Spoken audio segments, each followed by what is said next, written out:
Day 2 of practices here at the Reese Senior Bowl are in the books, and we have a lot of prospects that could potentially help the Dolphins that we're going to dive into their performances here today on Locked On Dolphins.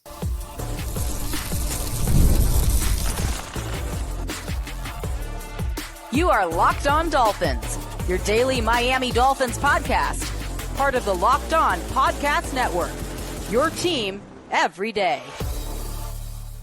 All right, Miami, welcome to another episode of Locked On Dolphins. It is your team every day here on the Locked On Network. I'm your host, Kyle Krabs, a lifelong Miami Dolphins fan, host of Locked On Dolphins, co-host of Locked On NFL Scouting, author of Touchdown Miami on Substack, and the NFL Draft lead for the 33rd team. I want to give a special shout out and welcome to our everydayers, because it is your team every day. We don't just say it, we live it. Here on the Locked On Network, today's episode of Locked On Dolphins is brought to you by Prize Picks. Go to prizepicks.com/LockedOnNFL and use code LockedOnNFL in all lowercase to win $50 instantly when you play $5. Do not mind the sunburn. It does not feel as bad as it looks. We joked about it yesterday, and we doubled down again today. The sun was out in full force again in the mid-60s down here in Mobile, and the practices hit the ground running with their own heat and intensity with a lot of one-on-ones in the national practice. The American practice started slow, but gave you about 50 minutes of worthwhile reps in the back half of their practice to showcase the talent that they had as well. It got chippy. There was a lot of intensity amongst the players. And some of those players where that intensity popped the most we're in the trenches. And that's kind of when you think about where the Miami Dolphins are at as a football team, what we want more of. You want more big temperature changers who have and play with an edge and an attitude. And the Senior Bowl this year has no shortage of those players at their disposal. And the luxury with that for Miami is their assistant offensive line coach, Coach Lem, is working hands-on with the national team. We went over that a little bit yesterday, but today at practice, the first two guys out were Grey Zabel from North Dakota State, who was the star of yesterday's practices with his ability to play both inside at guard and center, and Josh Connerly, who I'm really high on from University of Oregon. He got steamrolled today. But there's some context on Mike Green from Marshall running him over. A lot of the guys, they shuffled their positions around today at practice, where Josh Connerly's been a left tackle. He played on the right side. Ariante Ursary, the Minnesota left tackle, he played over on the right side as well. Ozzie Trapilo, the right tackle from Boston College, he got sent over and had to play on the left side. So they were working on their opposite side cross-training stances today. And if that sounds familiar to you as a Dolphins fan, it's because it should. And of course, positional versatility is one of the marquee things that this regime has chose to really covet in their offensive linemen. So seeing what guys were able to take coaching and do the inverse footwork and hand strike timing and all that, they spent a lot of time with that early on, and they jumped right into the one-on-ones. But I want to go across both rosters, the national team, which practiced first, and the American practice, to shout out some of the big boys that I thought stood out. Grey Zabel was on that list again, probably now trending towards being a second-round draft selection. Miami's probably going to be in that sweet spot where maybe he's on the board for you, depending on how the offensive line goes in the first round. But you got a chance to watch Coach Lem work with a couple of those guys one-on-one at the beginning, and the first guy he worked with was Grey Zabel. So there's a lot of hand-on coaching there that you see how he's applying stuff to the team drills, the 11-on-11, the individual drills, and he is a player who has just made the most of effectively every rep. Now, did he get beat a handful of times today with pass rush? Yeah, I believe the Florida State defensive tackle got him with power and just kind of overwhelmed his outside shoulder. But that's those drills. There's going to be wins and losses on both sides. So Grey Zabel deserves a shout out. If I had to shout out the biggest standout for me on the other side, on the American side, on either of the offensive or defensive lines, today that recognition probably goes to Shemar Stewart. I got the roster up here on my phone. They get this nifty little app where you can scan the QR code on your credential and it pulls up the roster for you, or the updated roster, which is super nice. So you don't have to carry around a bunch of paper and stuff. But in a defensive line group that has Walter Nolan, who's projected to be a top 40 pick, and TJ Sanders, who's projected to be a top 50 pick, and Omar Norman Lott at defensive tackle, and Kyle Kennard and Jared Ivory and Princely Uman-Milan and Baron Sorrell's done a really nice job from Texas. Like these are all like definitive top 50, top 64 players, in my opinion, in this class. Shemar Stewart, my goodness, living up to every bit of the billing. He was overwhelming at times today with just the power. I had a chance to be standing on the field right next to him, and you see how explosive and quick-twitched he is. And this is a player we haven't really talked a lot about as potentially being a candidate for the Dolphins with their first-round selection.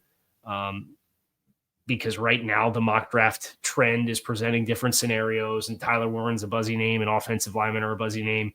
But this is a player that I think totally fits the bill of, he played at A&M. He's on the roster at 290. Like he's supersized Jadeveon Clowney is what my comp was for him. So that's the kind of player who he can play inside. A&M played him inside. They let him rush off the edge. He is so good at the point of attack as a run defender. He had a bunch of opportunities to kick outside and do the Emmanuel Agba / Calais Campbell even front end stuff with a big end on the field and in college.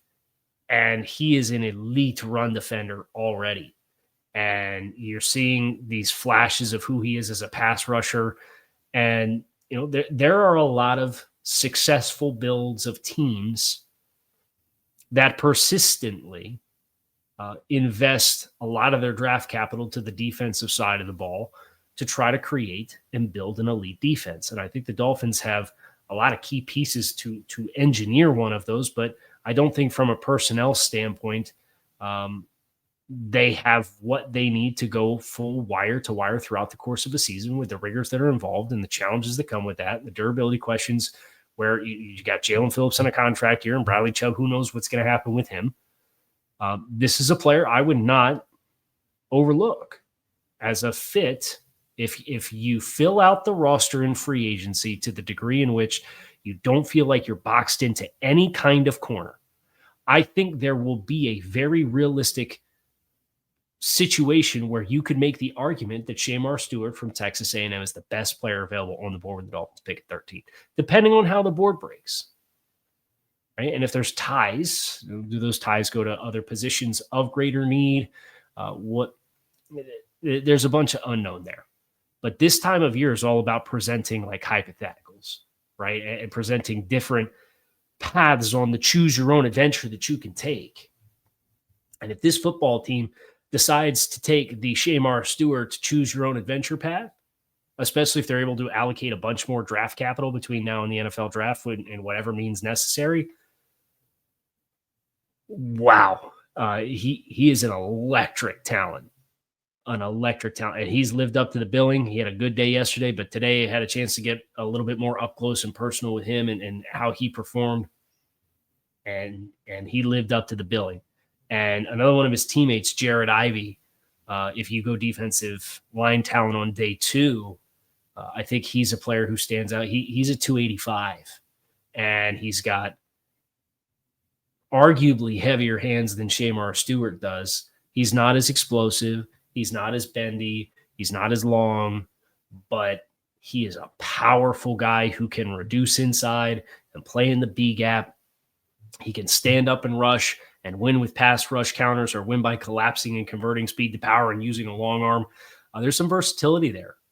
So we don't really talk a lot about defensive line right now because we don't know what the future of some of the key players in that room looks like for the Dolphins. But if Calais Campbell's not back, I could look at a Jared Ivey, for example, or a Shemar Stewart.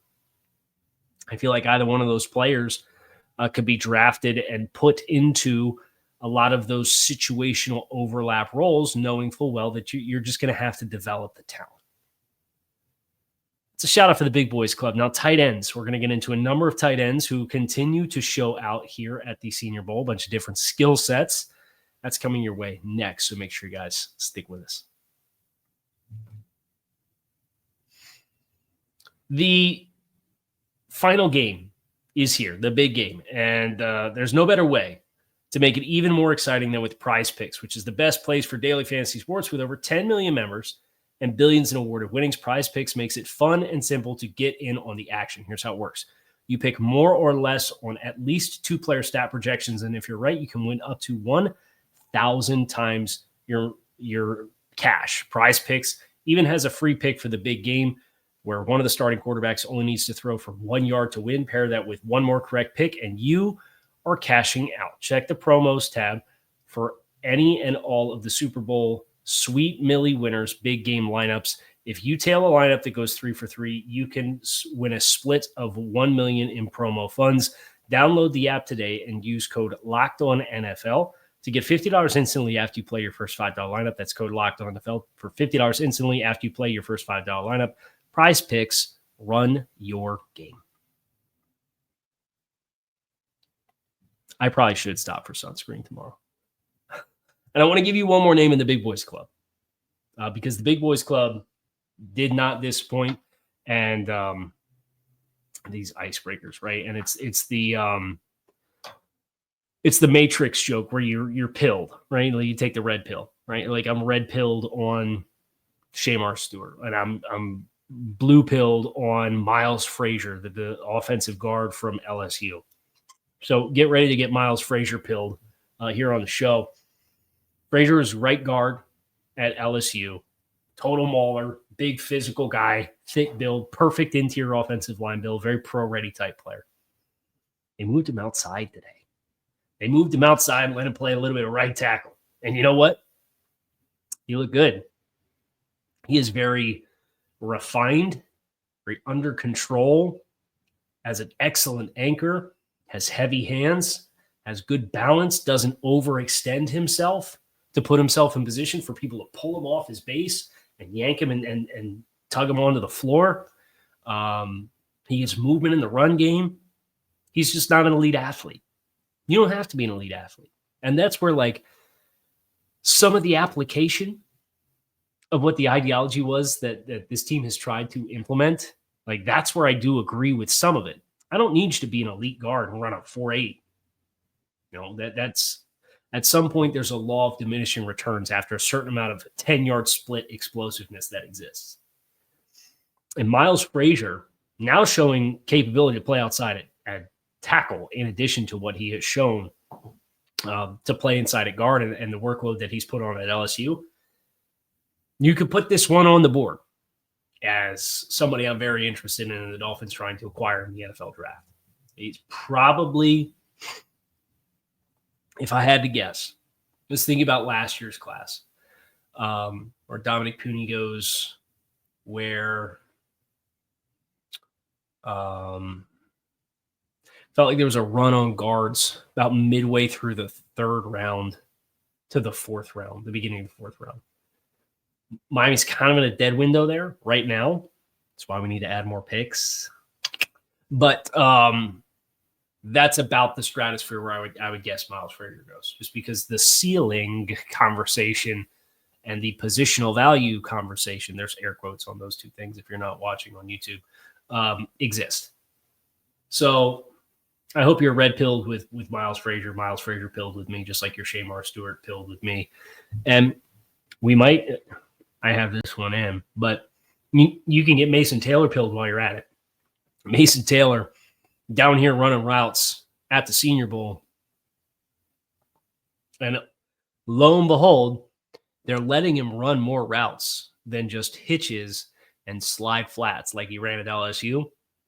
He might be the best route running tight end here, and that includes Elijah Arroyo from Miami. And Arroyo is an outstanding route runner. But Mason Taylor, as a receiving profile player who's used to playing in line, and utilization at LSU was more of an inline player or somebody who was off the ball that would do split flow action in the backfield, a lot of very traditional orthodox tight end responsibilities. His opportunities here in Mobile to run routes and create separation on guys against man coverage and one-on-one situations is eye-opening. And of course, the tight end conversation right now is you're looking for players that can build the bridge between your Y room and your F room, right? Your flex tight ends and your Y inline tight ends. And right now, you don't have anybody to bridge the gap. This is kind of cap that can do that. Is it an extra cherry on top that it's Jason Taylor's kid? Of course it is. But if you remove the emotional investment that exists with what Jason Taylor was for this franchise and what it would mean to have another player with the name Taylor on the back of the jersey playing for the Dolphins, he brings a lot of things that this team needs at this position. He brings capable inline blocking ability. He's not a killer as an inline blocker, but you've seen some good reps from him as a blocker here this week. But the route running is just so much more diverse here than what he'd been afforded the opportunity to show for himself. And all of that builds up to this player that I think is going to come out of this event, and provided he tests well at the combine, he's going to be a riser. And I could see him being a fringe second round or early round pick. And of course, that's kind of right now where the Dolphins have mid 2 and they have a late 3 in the compensatory window. But say the line, Bart, that's why we need to add more draft picks in this NFL draft class. So that's why we're going to continue to champion here on this program the allocation of draft assets. Identify what players are not a part of the future here and collect assets to apply to this year's class, because everybody's going to tell you it's a bad draft class because there's not a bunch of sexy quarterbacks at the top and there's not a bunch of top 10 wide receivers that are going to help your fantasy team. Offensive and defensive line classes are stacked with middle round talent. You could get a lineman on either side of the ball, really, in the third round that in most years would be a second round pick. I'll give you the example. Interior defensive linemen, defensive tackles. I've graded 12. I've done the formal full deep dive and write up on 12 defensive tackles. 11 of them have first, second, or third round grades. Think about that.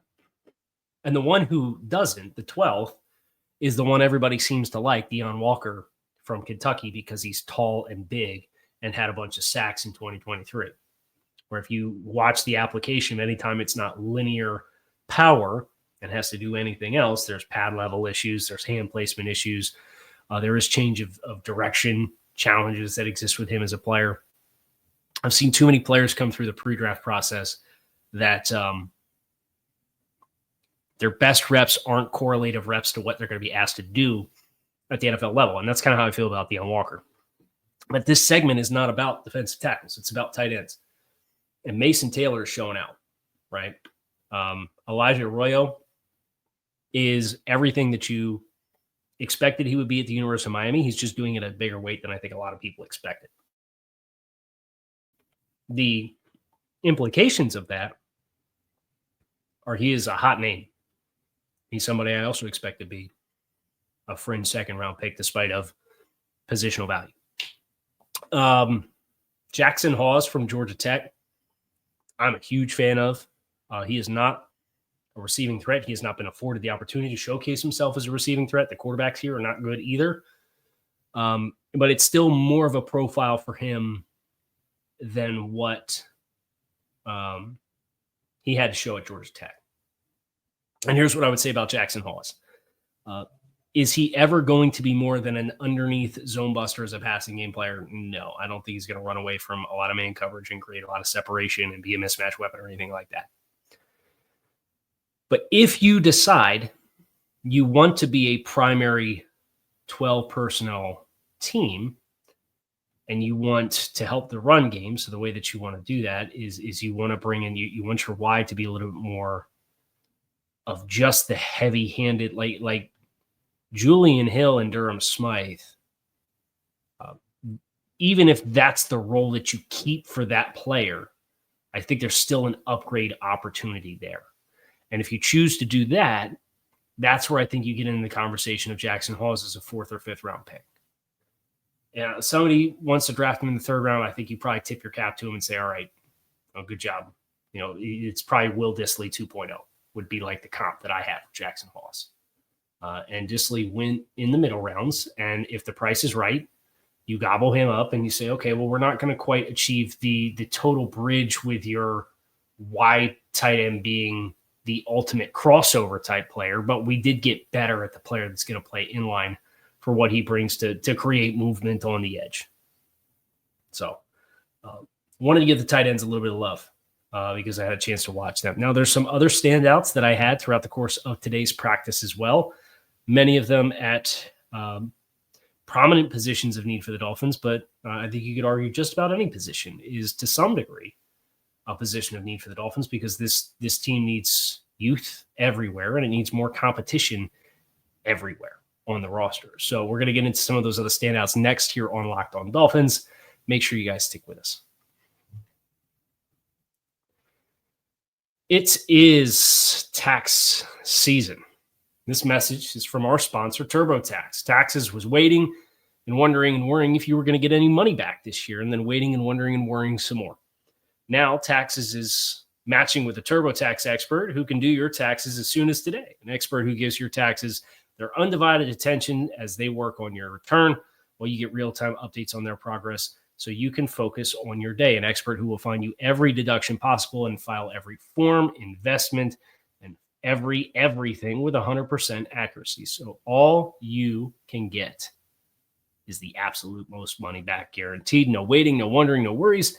Now this is Taxes. Get an expert now at TurboTax.com. Only available with TurboTax Live full service. Real-time updates only in the iOS mobile app. See guarantee details at TurboTax.com/guarantees. Other standouts. Let me go to the roster here to make sure that we give as many guys a little bit of shine as we possibly can. I know everybody's going to ask about the quarterbacks. The Canadian prospect that came in that was played at the Canadian college level, Jackson Dart, Jalen Milroe, Riley Leonard, Dylan Gabriel, and I'll be honest with you guys, it's not good. This group and collection of quarterbacks has struggled through 2 days. That includes Jalen Milroe, who has had some opportunities to throw in one-on-one situations and chose to eat the ball, has missed errantly and one-hopped passes over the middle of the field on more than one occasion over the last 2 days. Jackson Dart, everybody was excited for him to maybe buck the narratives of playing in the Lane Kiffin spread system, and I don't think he's done it particularly well.